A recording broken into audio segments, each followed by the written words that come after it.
concept of GST? Well, taxation system in India is broadly classified into two. You have direct taxes on one side and indirect taxes on the other. Direct tax is your income tax. You earn income, you pay tax on that income. The transactions between you and the government, nothing else. Indirect taxes, on the other hand, are those taxes which is camouflaged in the final price of the goods and services that you pay to the seller or the supplier. And the seller and the supplier in turn pays that amount collected from you to the government. So government is in one way collecting the indirect tax indirectly from you through the supplier or the seller. GST is an indirect tax. It is not an income tax, it is an indirect tax. And therefore the GST component or the GST tax as it is called is embedded into the final price of the product that you purchase. You go and buy biscuits, right? The price of that biscuit also includes the GST component, which is collected by the seller of that biscuit, and he pays that GST to the government. The government is making sure that you are paying GST indirectly. Well, it's been around 3 years and 4 months to be precise since India's biggest tax reform in the name of GST was put onto paper. Well, most of you know that GST was first brought into effect from 1st July 2017, and it was aimed to be a one nation, one market, one tax. Therefore, in our discussion or in our chat for the next 35 odd minutes, we will try to analyze the past, the present, and the future plan of action as regards GST and understand whether this aim of one nation, one market, one tax has been achieved by the government or not. Well, to Mr. Rahul Gandhi, GST may appear to be a Gabbar Singh tax. To our Modi ji, it may appear to be a good and simple tax. But what nickname do we give GST after we have a look at the past, the present, and the future? Well, coming to revenue collections. Well, the ultimate aim or the main objective of the government, although they did not state this directly, is to boost up their revenue collection. They want to plug the loopholes in terms of tax evasion and sort of cash in their government treasury, increase their government treasury. Therefore, let's try and understand some figures to get a hold on what exactly are the GST collections as of date. So if you take the entire country of India as a whole, in the initial year of implementation, that is 2017-18, consisting only 9 months since it was brought in July, the total GST collections was 7.4 lakh crores. In the next year, that is 2018-19, there was a massive jump by around 53 or 54% to 11.7 lakh crores. Then in the next year, that is 2019-20, there was only a meager, small growth of 4%. They were expecting a double growth of 60-65%. But unfortunately, there was only a 4% growth to 12.2 lakh crores. And currently, as of last October, the last month of October 2020, the total collections have become 5 lakh crores. And yes, we have 5 more months remaining. And with a little hope that the vaccine would come anytime soon, my belief is that by the end of March 2021, the total GST collections for the country as a whole would be just below 10 lakh crores. So if you sum it up and put the figures in the right place, you will see that 7.4 lakh crores was in the first year. Then it jumped to a massive 55% growth to 11 lakh crores. Then a small growth of 12 lakh crores to 12 lakh crores. And then there's a dip to less than 10, 9, 8 lakh crores. So what exactly happened between the financial years 18-19 and 19-20, where there was a dip in growth rate? We will find out in the course of this discussion or chat, we'll find out the reason why there was a decrease in growth rate. So it's not only you and I who are waiting for the vaccine to come. The GST revenue collections of the government are heavily dependent on the vaccine to arrive. Well, coming to states, for the paucity of time, let's take only Kerala because it's relevant to us. In the initial year of implementation of GST, it was 14,000 crores. Next year, there was a massive jump to 38, 39,000 crores something. In 2019-20, there was only a small trend, a small growth to around 43,000 crores. And currently, as of September 2020, the total GST collected by the Kerala government is only 5,000 crores. And yes, there are 5 more months remaining. And my belief again is that by March 2021, our collections for the state will just be below 10 crores, 10,000 crores. So again, to summarize, you have starting with 14,000 crores, then to a massive 38, 39,000 crores, then to a small 44,000 crores. That means a small rate of growth rate jump. And then you have a massive dip to 10, 9, 8,000 crores. So again, this is following the same trend as what the country witnessed. So if you leave out the initial year of implementation and the current COVID year, or Corona year, then both center and state have sort of failed in their setting targets in terms of GST revenue collection. They failed to achieve that because from 2018-19 there has been a dip in the growth rate in 2019-20. So therefore, what we'll do is we will now look into the tussle that's going on between the center and the state. Well, as regards GDP is concerned, when GST was initially implemented or initiated back in July 2017, a very notable person said that with the introduction of GST, GDP growth rate would increase by 4%. The reality is, as all of us know, right now the GDP growth rate is minus 24%. And if you put out the Corona scene, before Corona, it was 3.1% when compared to 5%, 4.5% last year. So what I'm saying is that with GST introduction, where there had to be an incremental growth rate of 4%, there's been decremental growth rate as far as GDP is concerned by 2%. And this is quite dangerous. Well, GST is a destination-based tax, which basically means that the state in which the goods or services are consumed get their correct share of GST. So the losers are basically states who are more manufacturing-oriented, producer-oriented like Tamil Nadu, Maharashtra, Karnataka. And therefore, when GST was initiated, the central government said that, okay, we will compensate for the loss of revenue because of GST introduction for the first 5 years of GST. This was a promise given by the center to the state.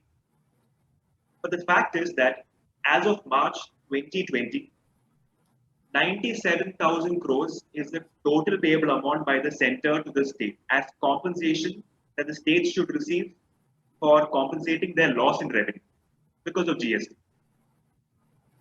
And till now, because even after COVID, the cumulative amount that is payable by the center to the state has gone up to 2.34 lakh crores, which is payable by center to the state. Mrs. Nirmala Sitharaman in a recent press conference said that the reason or the inability of the central government to pay that compensation amount to the state government is because of COVID being an act of God.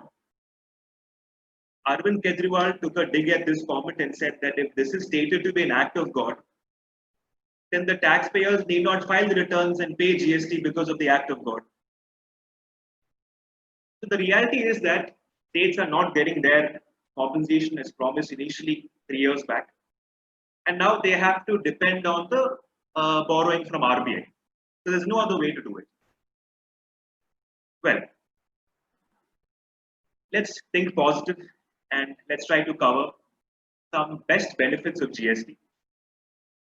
Well, GST has had the capacity to subsume 17 different taxes which was existing prior to GST, be it service tax, excise duty on manufacturing, value-added tax, luxury tax, entertainment tax, everything, all 17 taxes have now been amalgamated or subsumed into GST.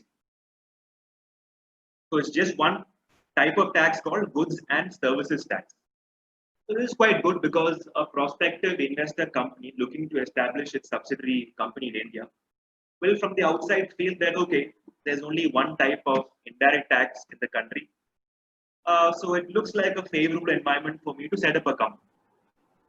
So from that point of view, from that angle, it is great. GST did in a great way. It did away with the issues in double taxation. Earlier, when I was a manufacturer and a trader and a service provider, I had to pay three different taxes to three different authorities. Now I just have to pay one tax called GST or goods and services tax, wherein a portion of it will go to the central government and a portion of it will go to the state government.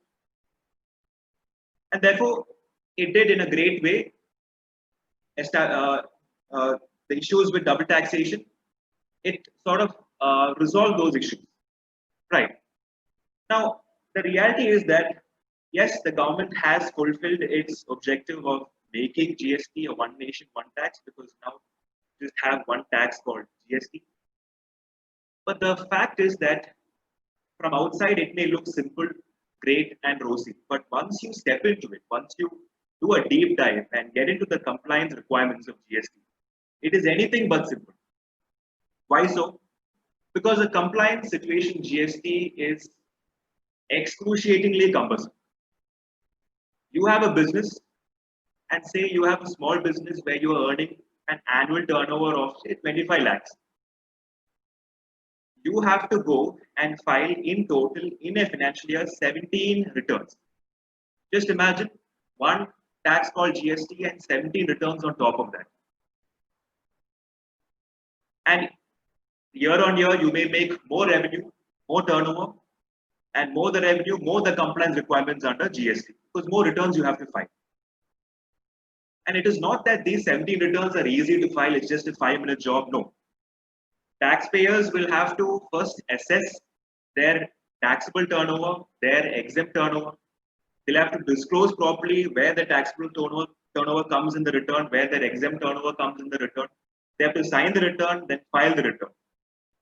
Therefore, a small businessman earning 25 lakhs and having to file 70 returns will definitely need to get the help of a consultant.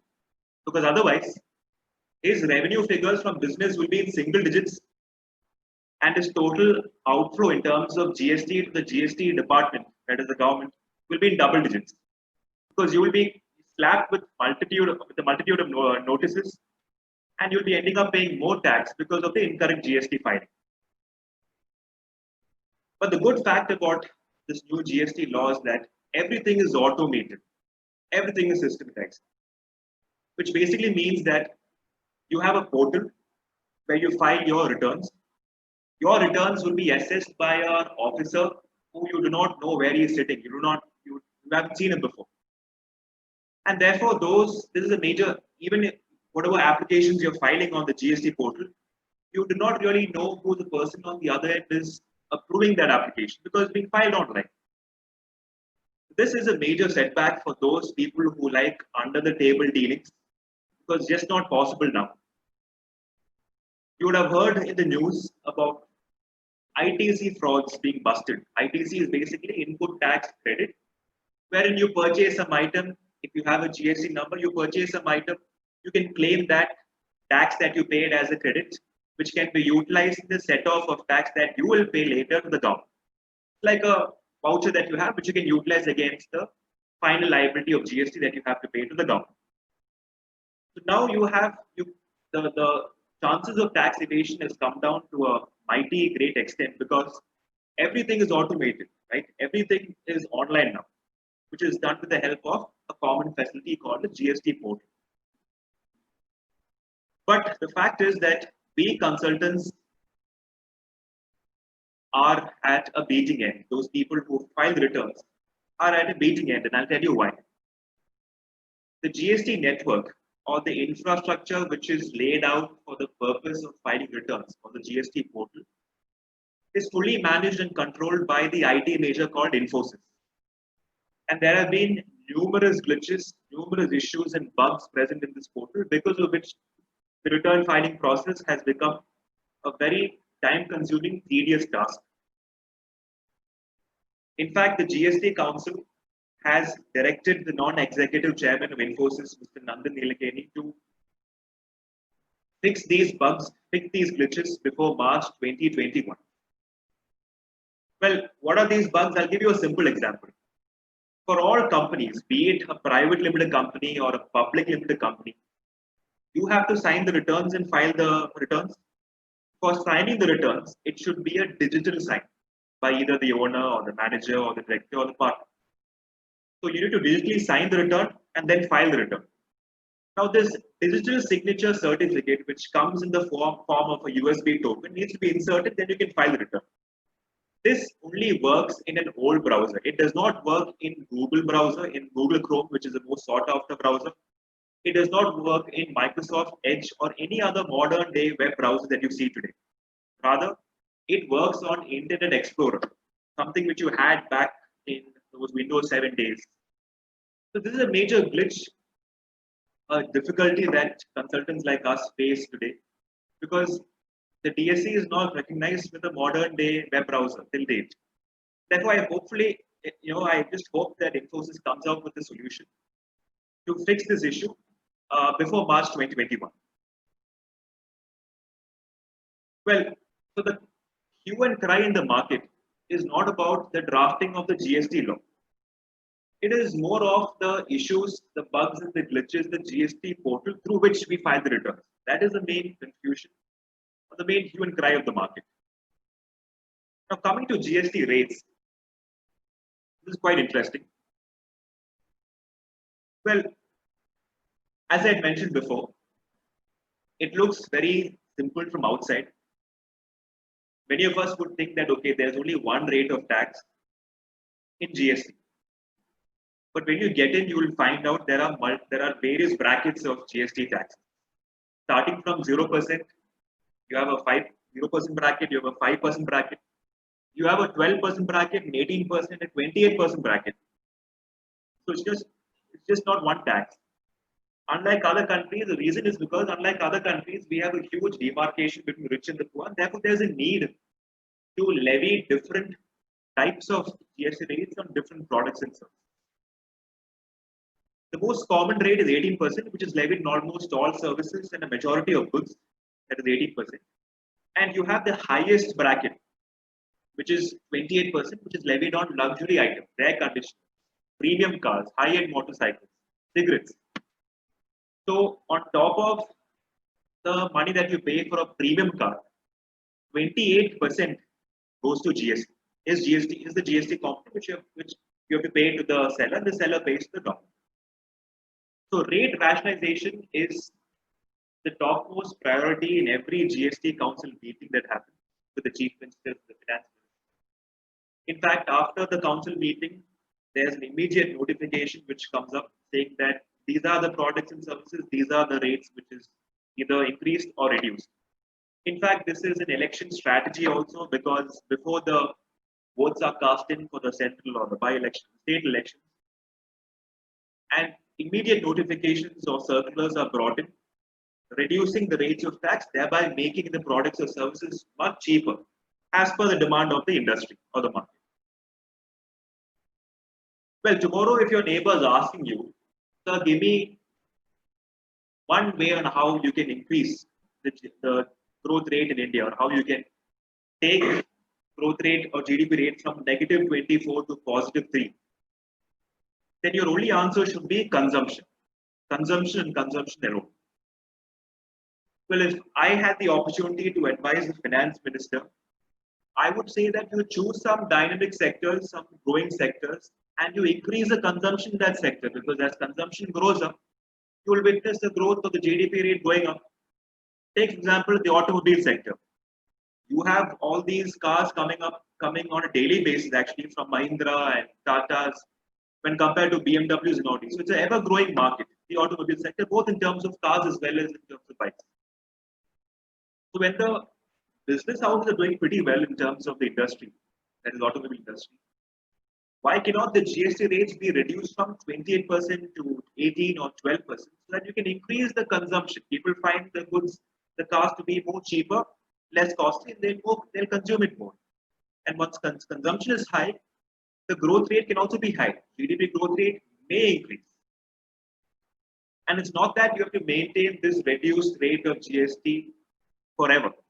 Once you reach a satisfied level of consumption, wherein you witness a growth rate in terms of GDP, then you can tweak back the rate to the original position where it was at 28%.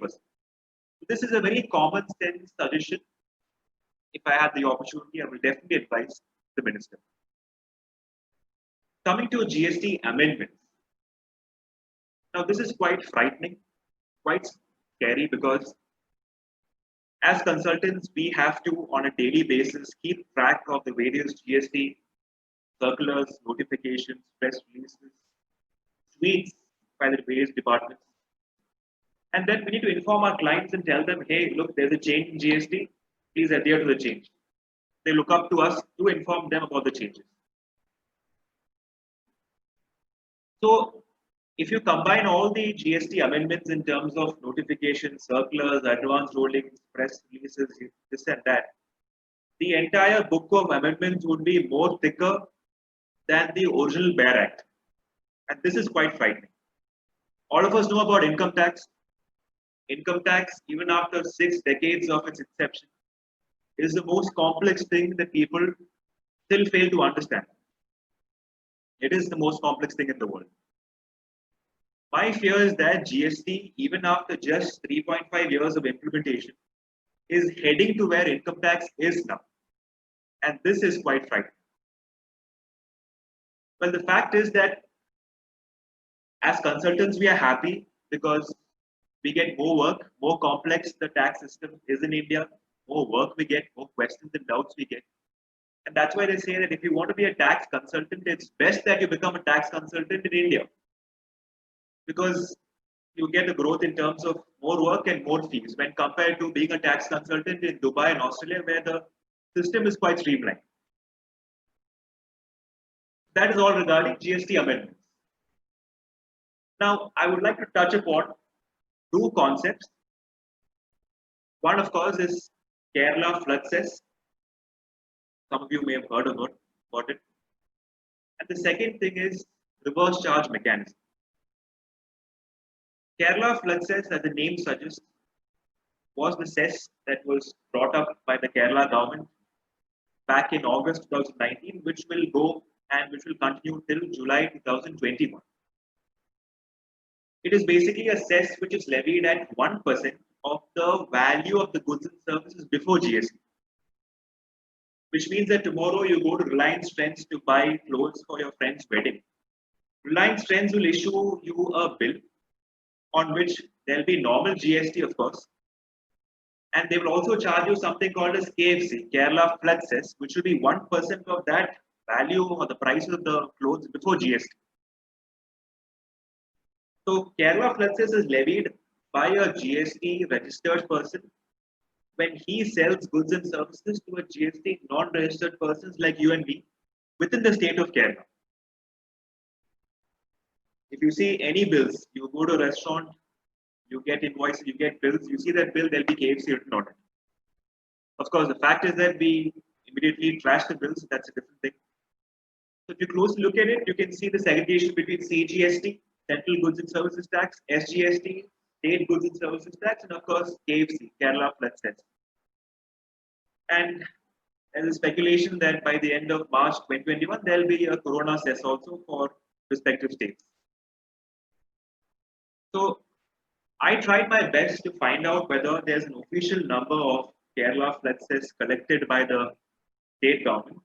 And to my surprise, I came to a conclusion that there is no official figure brought about by the state government telling that this is the GST Kerala flood cess collection up to this much period.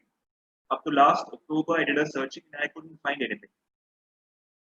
This is something that we should question the government as to what exactly is the Kerala flood cess in terms of the quantum that you have collected. And the question is whether this will actually stop by next July 2021. In my opinion, it will continue further. The next concept is reverse charge mechanism. Now, GST is working on a forward charge mechanism, right? Forward charge basically means that I'm a consultant, I'm giving you consultancy services, I'm charging consultancy fees, which includes a GST component. Therefore, you pay the entire amount to me, which means I'm collecting my amount of fees plus GST from you. and paying that to the government when I file my return. That is forward charge. Reverse charge is opposite. Reverse charge is when I'm giving you a service which will not include the component of GST.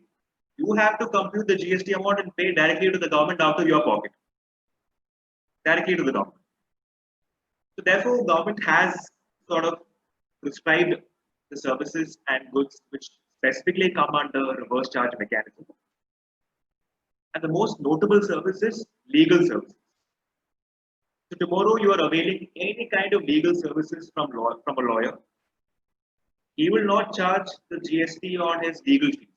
It is your responsibility to compute the applicable GST on that fees. And if you have a GSTN number, pay that GST component to the government by way of you filing a return. That is called the reverse charge tax, wherein some services and goods work on this reverse charge mechanism, where you are directly paying tax out of your pocket, and of course you can claim credit of it later. Coming to GST registration. Well, it is always recommended that you obtain a GST registration because you get legally recognized as a supplier of goods and services. If you want to do business tomorrow with big houses like Reliance or Godrej or Infosys or Wipro, they will only deal with GST registered customers. And therefore, you will always want to obtain a GST registration. The threshold limit for that registration is right now 20 lakhs, and for exclusively supplied goods, it is 40 lakhs. But always, if you want a GST registration, you can get it voluntary done because most people prefer that to raise a GST invoice and to do business legally. But there are some other situations where, irrespective of the threshold limit of 20 or 40 lakhs, even if you don't want a GST registration, you have to mandatorily get one. What are those situations? The first situation is basically, and the most common situation is when you provide any service or when you supply any goods interstate for your business. So if I'm having a small business and my turnover is less than 20 lakhs, I do not want to obtain a GST registration, but I'm supplying a service out of Kerala to Chennai or Bangalore, or selling goods out of Kerala to Chennai or Bangalore. I have to get a GST registration done, irrespective of my turnover limit. Those are the rules set forth in GST registration, where this is basically to plug the gap of revenue collection for the government. But yes, GST registrations are steadily increasing. More and more people, as I told you, they want themselves to get legally recognized and thus are obtaining GST registrations. So we have touched upon the concept of GST rates, GST compensation tests.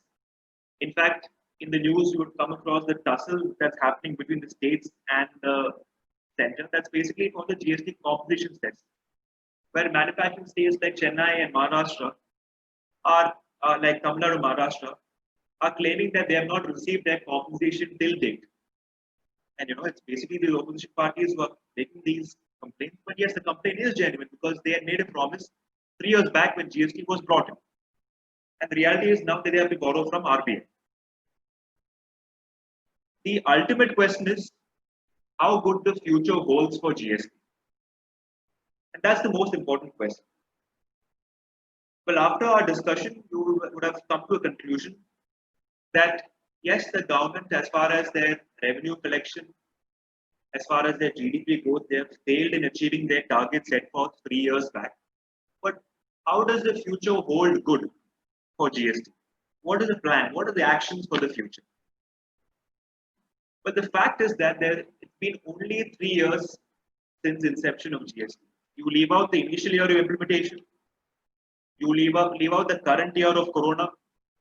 There's been only 2 years since GST is fully come into force. So you give more time. Let's all collaboratively work together and give more time so that the dust settles and the system becomes less complex.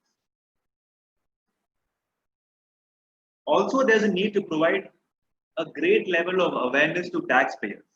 If you and me have to not approach a consultant and file returns, then we need to be informed on where to disclose, how to go to the portal, how to insert digital signature, and where to file.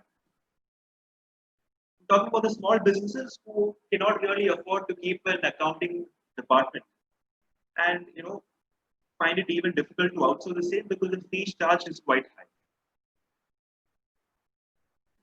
The hot news right now is that from Jan 2021, for those businesses having 100 crores or more turnover, they'll have to go for mandatory e-invoicing.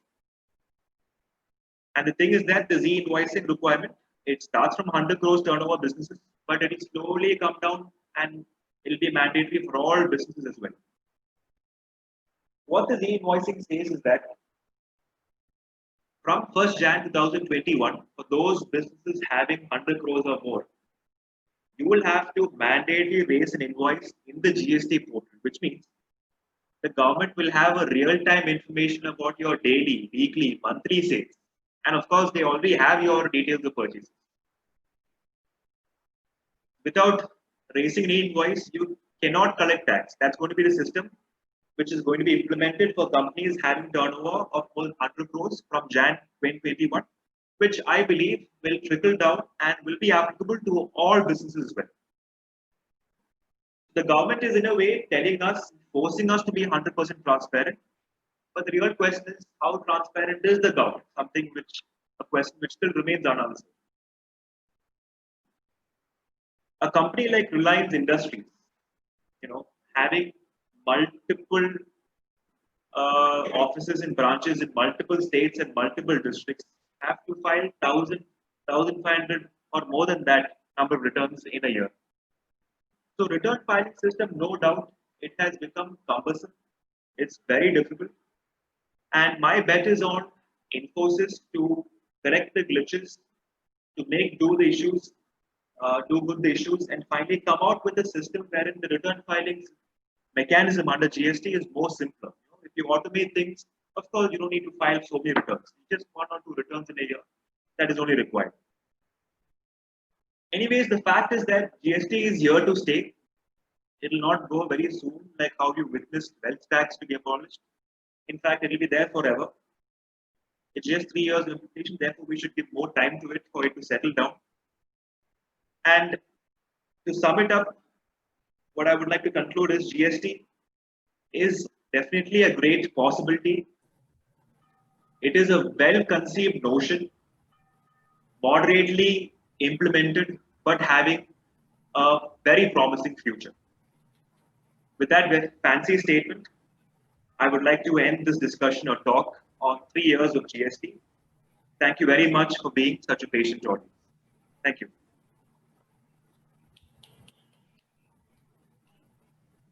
Thank you very much, Deepak. Thank you, sir. The floor is open for any questions that any of the Rotarians would like to ask Deepak. Thank you. You can unmute your mics and ask your questions one by one. Deepak, one of the issues many people are saying are that unless the company which you pay the taxes, file their returns, then you won't be able to get your input credit. And that's right. That's a major issue with many business people. That's right.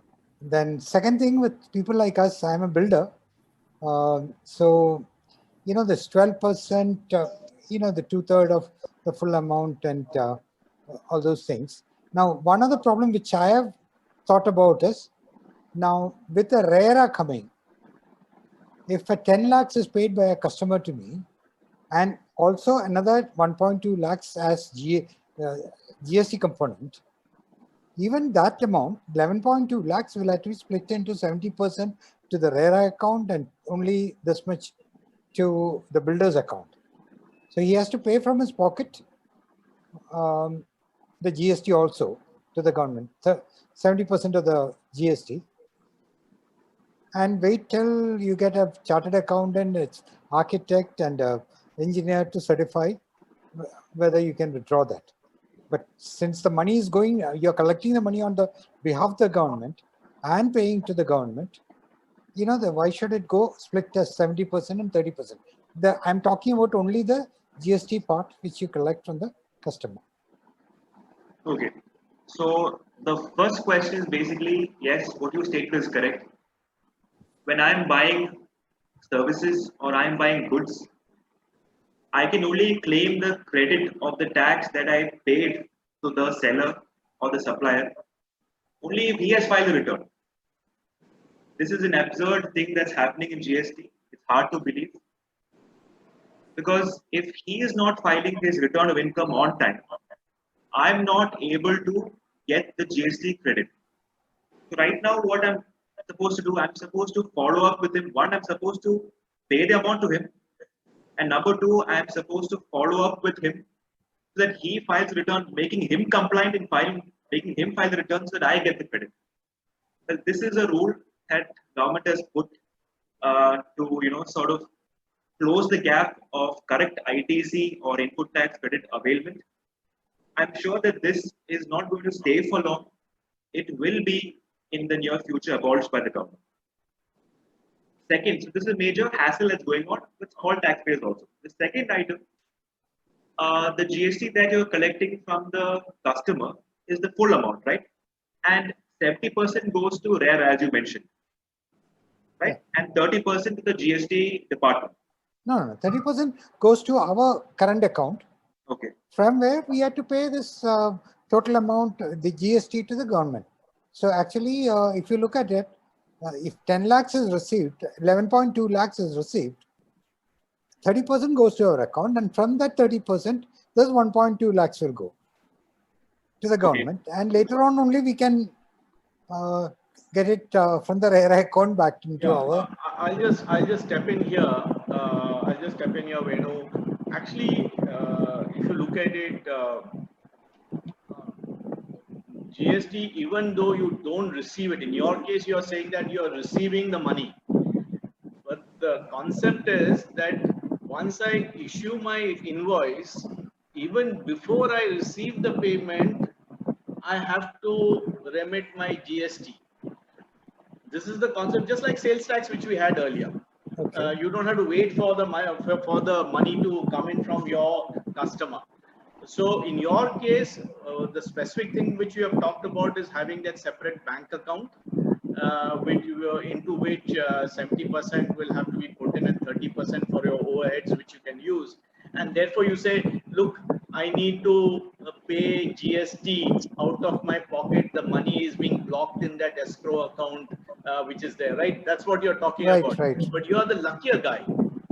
A guy like me, when I raise an invoice and I get paid only 7 months or 6 months or 1 year down the line, the government wants me to remit the taxes on that by the next month 20th. Without any money which is coming. Yeah, that's correct. We are doing that. Exactly. So Venu is actually the luckiest of the lot here. which is there. Yeah, I'm also facing the same problem. Yeah, Zubair, yeah. So, yeah. So, and the other thing which you talked about the ITC credit, some of this is an issue, as Deepak was pointing out and you were pointing out, that you don't get credit. What now organizations are doing, especially the larger ones, what they are doing is, say the bill is for, the supplier gives you a bill for $100. And let's assume 18 rupees is your 18% is your tax, GST. So 118 bucks. Now what you do is that you pay this fellow only 100 rupees. That means you're part paying the bill. And you tell him, you go and remit the GST out of that 100, you file your return, and once you show me proof that it has come on my portal, at that point of time, I will pay you the balance 18 rupees. So this is, although, they don't officially say so, but this is what they're doing, so that otherwise, as Deepak was saying, to chase up all your suppliers, and big companies will be having, 1,000 vendors. How do you chase these guys up? The government has put all that on our head. It's, and Yeah. we have to do it free of Yeah. free service. We have to give to the government by chasing up. That's right. So Yeah. that was it. So that was And my. sometimes they don't even pay. Then you'll have to again reclaim that this thing amount. If somebody is not paying you, you raise the bill, Yeah, and yeah, we in lose. 10 days or 20 days you have to pay the tax. Then after 6 or 7 months also, that fellow, if didn't pay, then again you have to revise it. Then another process has to be taken care. A lot of cash flow, as Venu was saying, the cash flow problem is very much there. The government is getting the money, you are not getting the money. That's That's the true. problem. So a lot of people are having the working capital issues are there. Sorry, I had Why to butt in. government is not fixing up this thing? These non-fact, why government is not fixing it up? That's my Because question. see the question is that as Deepak was saying, already the central government has to give so many lakh or 1,000 crores to the states. Now, if you say no, I will not pay my GST. Only once I get the money, I'll pay the GST. Then the issue is going to be even more. So one question is, like, if they are showing it so separately, why the state government has to take that money that time itself? Then there is no issue with that. They are showing it as state tax and then central GST. Central GST, let's go to central, and the state GST has to come to this. Then Probably what's the question? Deepak can come Yeah. here. There's actually one more component called IGST. It's called Integrated Goods and Services Tax, which means when you are selling interstate, as I mentioned before, when you are supplying services or selling goods outside the state, they levy a tax called IGST. That IGST it'll first go to the central government. Then the central government will have to pay to the state government. And that is that portion of compensation I was talking about. It is not between CGST and SGST. There's a third component called IGST, which is levied on interstate supply of services and goods, which first goes to the exchequer of the government, and then the government will have to release that part, which is they'll work out a ratio and release that part of IGST to the states. So that the dispute is on IGST. Deepak, good evening. Yeah. Yes, sir. Yeah, Deepak. So when you are buying a interstate product, you are getting IGST bill. Correct. And when you are selling it, it is coming as CGST and SGST. Correct. In Kerala. So when we are setting it off, the IGST part will go directly to CGST, right? No, when you're buying When you set off the tab, yeah. it goes to CGST, but you cannot claim it under SGST. No, And you can say you have 100 rupees of IGST on the purchase bill, right? Okay. Now, when you are selling, you have to pay to the government CGST 50 rupees, SGST 50 rupees. Fine. You can use IGST in the order of first setting off against CGST of 50 rupees. So you have 100 minus 50, minus 50, that 50 you can use for SGST. But so IGST is it's more flexible. You can use it to set off CGST first and then SGST. Okay. But if you have a CGST credit, you cannot use that to set off SGST credit. Or if you have a SGST credit, you cannot set off that to pay against a CGST credit. So inter set off is not possible. Of course, that is possible with only IGST. So Deepak, the problem is CGST is getting accumulated, and if I go bust, CGST amount will lie only that, and we cannot utilize it, right? That is, you can first set off against CGST. Fine. If you have IGST on your purchases, you can first set off against CGST, and SGST later you can set off with that remaining amount of IGST. Okay. Right. And still, if you have some credit that is available, you can carry forward for the next month. Okay. But as I mentioned earlier, if you have CGST credit, right, you cannot set off against SGST. SGST. And that SGST portion you have to remit a bit higher. CGST you can set off, but SGST remit higher. So that is how the ITC rules work. Okay. Okay. Deepak, is there any duration for the credit amount which we can set You off? can take. Yeah. So for the financial year 1920, which ended in March 2020, the last date was a date for filing return for the month of September, which was 20th of October or 24th of October 2020. So for the last year, the time limit is next year September return filing due date. Okay, so for the running year 2020-21, if you have credits that you want to avail, the last day to avail the same would be September 2000, the return filing period for September 2021, which will be next October 2020. Right. So you have 6 months from the start of the next financial year for claiming credit of the previous year. And if you don't have any amount to set off, then that will be lapsed. Yeah. Suppose you forgot to avail, then it will be lapsed. Right. Suppose you have exceeded the time limits. The 30 September deadline is over. Then that other thing will, you cannot set off the ITC against your tax. It will go as lapsed. Thanks. I did do a search on that and found out that they have not extended the deadline for claiming ITC. They have extended deadlines for return filing and all that. But for ITC available, it is the original deadline. That is September return filing date.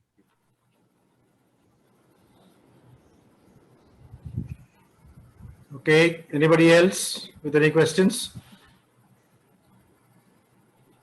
Okay, thank you.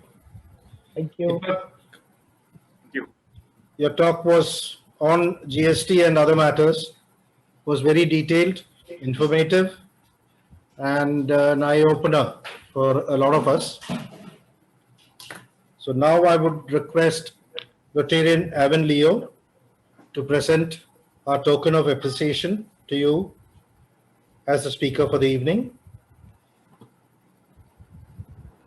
Avon, can you do the needful? Yeah, I just start sharing it. You have to just enable it. Okay. One second. Okay, go ahead.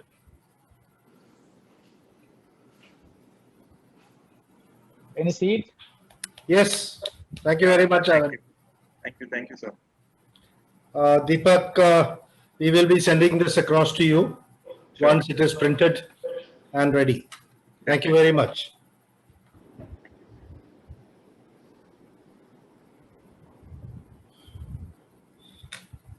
Now request the Secretary, Lieutenant Tony Manuel, to propose the vote of thanks. Good evening, everybody.